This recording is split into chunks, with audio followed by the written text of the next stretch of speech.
சாய்ராம். சாய்பாபாவின் சரித்திரம். சாய் குடும்ப உறவினர்கள் அனைவருக்கும் என் இனிய காலை வணக்கம்.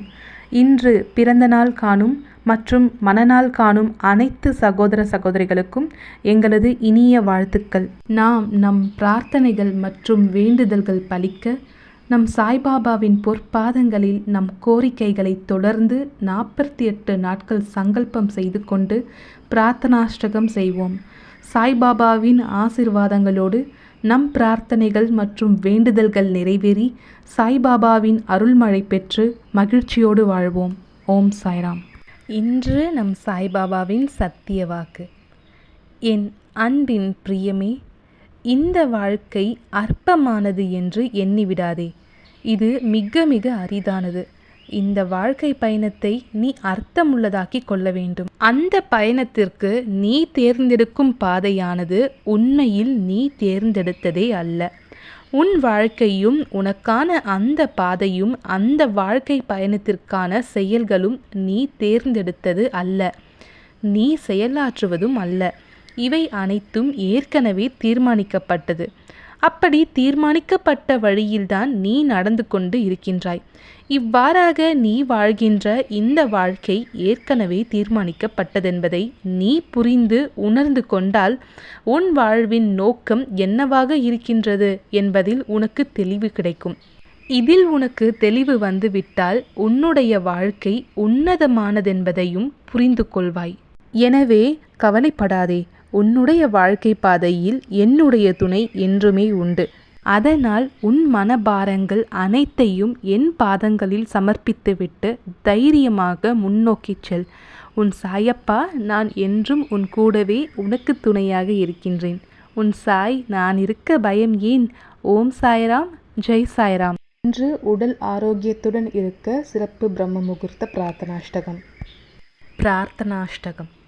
சாந்தமான மனமுடையவரே, சிறந்த அறிவுடையவரே, சாய்நாதா, அருள் நிறைந்தவரே, கருணை கடலே, சத்திய ஸ்வரூபமானவரே, மாயையாகிய இருளை அழிப்பவரே, ஜாதி மதங்களுக்கு அப்பாற்பட்டவரே, சாதனையின் முடிவை அடைந்தவரே, எண்ணங்களுக்கு அப்பாற்பட்டவரே, கருணைக்கு உறைவிடமே, ஷீரடி கிராமத்தில் உறைபவரே, ஓ சாய்நாதா, என்னை காப்பாற்றும், என்னை காப்பாற்றும். ஞானமாகிய கதிரவனே, ஞானத்தை அளிப்பவரே, எல்லாவித நன்மைகளையும் செய்பவரே, பக்தர்களின் இதயத்தில் உலவும் அன்னமே, உமது பாதங்களை அடைந்தவரை காப்பவரே, சிருஷ்டி செய்யும் பிரம்மா நீ, காக்கும் தெய்வமான லக்ஷ்மியின் கணவன் விஷ்ணுவும் நீயே, உண்மையில் உலகங்களையும் லயமடையச் செய்யும் ருத்ரனும் நீயே.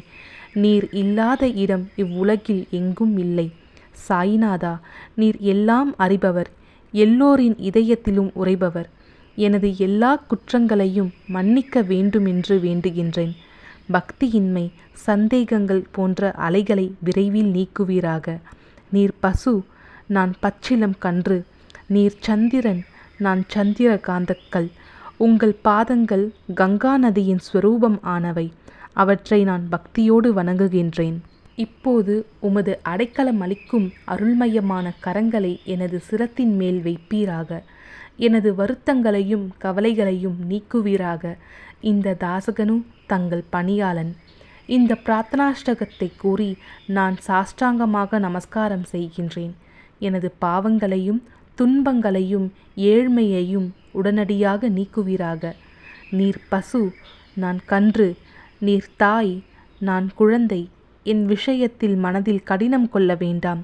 நீர் மலையருகில் உள்ள சந்தன மரம், நான் முள்ளடர்ந்த புதர். நீர் புனிதமான கோதாவரி நீர், நான் பெரும் பாவி. ஓ குருராயா, உமது தரிசனம் ஏற்பட்ட பிறகும் என்னிடத்தில் உள்ள துர்க்குணங்கள் என்ற மாசு அவ்வாறே தங்கியிருக்குமாகில் உம்மை சந்தனம் என்று எவர் கூறுவர்? கஸ்தூரியின் அண்மையை அடைந்த மண்ணும் உயர்வாக மதிக்கப்படுகின்றது. மலர்களின் அண்மையால் நாரும் தலையில் உயர்ந்த இடத்தை பெறுகின்றது. மகான்களின் தன்மையும் இத்தகையதே. அவர்கள் எந்தெந்த பொருட்களை எல்லாம் ஏற்றுக்கொள்கின்றார்களோ அவற்றை உயர்ந்த நிலைகளை அடைவிக்கின்றார்கள். சிவபெருமான் விபூதி, கோவணம், நந்தி ஆகியவற்றை ஏற்றுக்கொண்டதால் எல்லா திக்குகளிலும் அந்த பொருட்களுக்கு மிகவும் மிகுந்த மதிப்பும் மரியாதையும் ஏற்பட்டுள்ளது. இடையர்கள் மகிழ்விக்கும் பொருட்டு பிருந்தாவனத்திலும் யமுனை நதிக்கரையிலும் ஜகத்துக்கெல்லாம் இறைவனானவன் தஹிகலா என்ற விளையாட்டை விளையாடினான். ஞானிகள் அவ்விளையாட்டையும் உயர்வாகவே மதிக்கின்றார்கள். அவ்வாறே நான் துராச்சாரியாயினும் உம்மை அடைந்துள்ளேன். ஓ குருராயா, எனவே இதை பற்றி உள்ளத்தில் எண்ணிப்பாரும். ஓ குருராயா, இகத்திலும் பரத்திலும் எந்தெந்த பொருட்களை சுகம் என்று என் மனம் சந்தேகமற கருதுகின்றதோ அவற்றையெல்லாம் நிறைவேற்ற வேண்டும். உமது கருணையினால் இவ்வாறு செய்துவிடும். எனது மனதை அடக்கிவிடும். சமுத்திரத்தை இனிமையாக செய்துவிட்டால் பிறகு உப்புத்தன்மையை பற்றிய பயம் இல்லை. சமுத்திரத்தை இனிமையாக்கும் சக்தி உண்மையில் உனக்கு உண்டு. எனவே தாசகனுவின் இந்த வேண்டுதலை நிறைவேற்றுவீர். என்னிடம் என்னென்ன குறைகள் உள்ளனவோ அவை அனைத்தும் உமதே. சித்தர்களுக்கெல்லாம் அரசனான உமக்கு குறை என்பது பொருந்தாது. இப்பொழுது அதிகமாக சொல்வது எதற்காக? நீரே எனக்கு ஆதாரம். தாயினுடைய இடுப்பில் உள்ள குழந்தை இயல்பாகவே பயமுற்று இருக்கின்றது.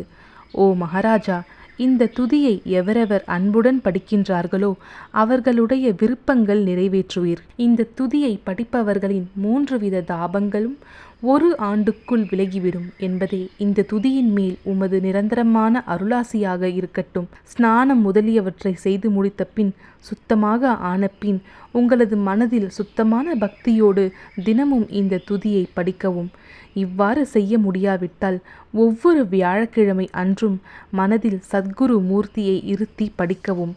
அதுவும் கூட இயலாவிடில் ஏகாதசி தோறும் அதன் விளைவுகளை பார்ப்பதற்காக இந்த துதியை படியுங்கள். துதியை படிப்பவர்களுக்கு இறுதி கணக்கில் உயர்ந்த நிலையை குருமூர்த்தி அளிப்பார். நான் சொல்வதை கேட்டுக்கொண்டிருப்பவர்களே, இவ்வுலகியல் ஆசைகளை அவர் விரைவில் நிறைவேற்றுவார். இந்த துதியை பாராயணம் செய்வதால், மீண்டும் மீண்டும் படிப்பதால் முட்டாள்கள் அறிவாளிகள் ஆவார்கள். எவருக்காயினும் வாழ்நாள் குறைவாக இருப்பின் அவர்கள் இதை படிப்பதால் 100 ஆண்டு ஆயுள் உள்ளவர்கள் ஆவார்கள். இந்த துதியை படிப்பதால் செல்வத்திற்கு குறைவு இருந்தால் குபேரன் அவர்களது இல்லத்திற்கு வந்து பணி செய்வான். இது சத்தியம், இது சத்தியம், இது சத்தியம் என்று மும்முறை உரைக்கின்றேன். சந்ததி அற்றவர்களுக்கு இந்த துதியை படிப்பதால் குழந்தை செல்வம் கிட்டும். இதனை படிப்பவர்களின் ரோகங்கள் முற்றிலும் நீங்கிவிடும். தினம்தோறும் இந்த துதியை பாராயணம் செய்வதால் பயமும் கவலைகளும் நீங்கிவிடும். மதிப்பும் மரியாதையும் உயரும். அழிவற்ற பிரம்மத்தை உணர்வார்கள். ஓ அறிவாளிகளே, உமது உள்ளத்தில் இந்த துதியை பற்றி நம்பிக்கை கொள்ளுங்கள். தர்க்கங்கள், தவறான எண்ணங்கள் ஆகியவற்றிற்கு கொஞ்சம் கூட இடம் கொடுக்க வேண்டாம். ஷீரடி சேஸ்திரத்திற்கு கிரமமாக யாத்திரை செல்லுங்கள். பாபாவின் திருவடிகளை மனதில் இருத்துங்கள். அவர் அனாதைகளின் உறவினர்.